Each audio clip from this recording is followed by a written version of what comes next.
Good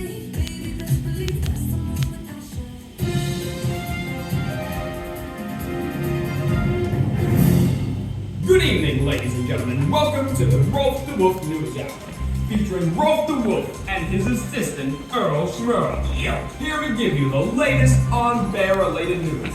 And this just in.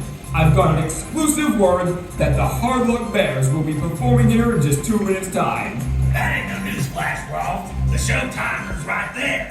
Oh, well, my next story is Billy Bob Bear found climbing a tree, presumably to get honey from a beehive above. Firefighters had to go on a special rescue mission just to get him down.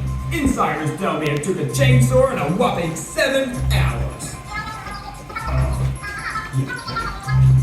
Just coming in, local scientist blows up gas station. What a surprise! Take it from me, Earl. I will just stay away from that nutcase. I can hear you now. Well, that's it for now. Stay tuned for more of the fabulous Rolfe the Wolf's News Hour.